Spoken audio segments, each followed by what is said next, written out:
প্ৰথমতে মই সকলোকে নমস্কাৰ জনাই মোৰ আছামিজ পাকঘৰ চেনেলটোলৈ আপোনালোকক ওয়েলকাম কৰিছোঁ।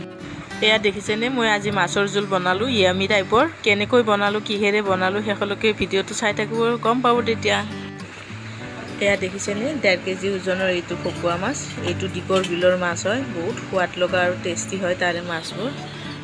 এই মাছটো ঘৰত কটা নহ'ল, এয়া বেপাৰীৰ ওচৰলৈ লৈ গ'ল কাটিবৰ কাৰণে। ঘৰত কটা হ'লে তেতিয়াহ'লে কাটিংটো দেখুৱাব পাৰিলোঁহেঁতেন, এতিয়া নোৱাৰিলোঁ। এতিয়া মই গেছটো জ্বলাই লৈ সৰিয়হৰ তেল বহাই দিছোঁ। তেল গৰম হোৱাত মই মাছবোৰ দি দিলোঁ এপিচ এপিচকৈ। 5 পিচ মাছ দিছোঁ আৰু প্ৰথমতে মই মাছখিনি ফ্ৰাই কৰি ল'ম। মাছটো ফ্ৰাই কৰোঁতে মই নিমখ আৰু হালধি নিদিলোঁ, কিয়নো মই নিমখ আৰু হালধি মই আগতে মিলাই লৈছিলোঁ, সেইটো আপোনালোকক দেখুওৱা নহ'ল। এয়া দেখিছেনে মোৰ মাছখিনি ফ্ৰাই হৈ গ'ল, এতিয়া মই নমাই দিম। আনফালে এয়া লৈছোঁ মই অমৰা 6টা আৰু মই লৈছোঁ 2টা কচুগুটি। মাছৰ জোলটো মই কচুগুটি আৰু অমৰাৰে বনাম, শেষলৈকে চাই থাকিব ভিডিঅ'টো।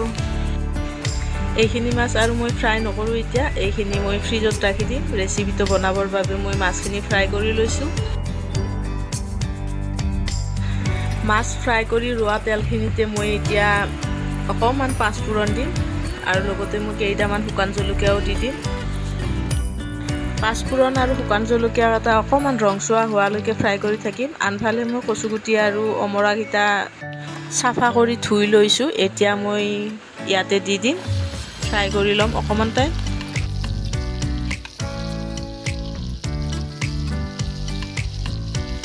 ইয়াৰ লগতে মই ডাঙৰ চাইজৰ বিলাহী এটা কাটি লৈছিলোঁ, সেয়াও দি দিছোঁ। এতিয়া গোটেইখিনি সিজি যোৱালৈকে অকণমান টাইম ফ্ৰাই কৰি থাকিম মই। এয়া দেখিছেনে বিলাহীখিনিও সিজি গৈছে আৰু কচুগুটিকেইটা অমৰাকেইটাও ফ্ৰাই হৈ গৈছে। এতিয়া মই ইয়াতে একো মছলা ইউজ নকৰোঁ, ইয়াতে মই পানী দি দিম এতিয়া।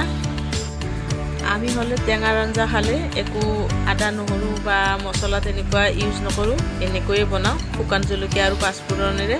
আপোনালোকে কেনেকৈ বনায় কমেণ্টত জনাবচোন। এতিয়া মই সোৱাদ অনুপাতে নিমখ দি দিলোঁ আৰু লগতে মই হালধিও দি দিম। এয়া দেখিছেনে মাছৰ জোলটোত মই এতিয়া আৰু একো নিদিওঁ, উতলিব দিম। আৰু যিমানেই উতলিব সিমানেই টেষ্টি আৰু সোৱাদ লগা হ'ব।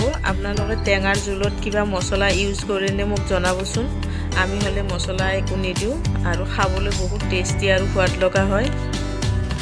অমৰা এটা সিজি গৈছে, সেয়েহে মই অকণমান ভাঙি দিছোঁ, তেতিয়াহ'লে টেঙাটো ওলাই পৰিব। খাবলৈ বহুত টেষ্টি আৰু ইয়ামি টাইপ হ'ব।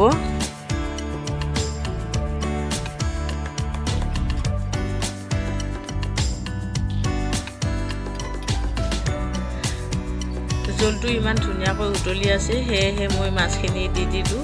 মাছৰ টেষ্টটো আৰু জোলটোত যাবৰ বাবে ভালদৰে মই উতলিব দিম। মাছখিনি জোলটোত দিয়াৰ পিছত মই কমেও 5 মিনিটমান সময় ভালদৰে উতলিব দিছোঁ হাই ফ্লেমত। তেতিয়াহ'লে মাছৰ সোৱাদটো জোলটোত যাব আৰু খাবলৈ টেষ্টি হ'ব। 5 মিনিটমান যোৱাৰ পিছত মই নমাই দিলোঁ আৰু মই লগতে আপোনালোকৰ মাজতো পৰিৱেশন কৰি দিলোঁ। এয়া দেখিছেনে মাছৰ কিমান ধুনীয়া হৈছে আৰু কচু আৰু অমৰাকেইটাও সিজি গৈছে, খাবলৈ বহুত এমি আৰু টেষ্টি হৈছে।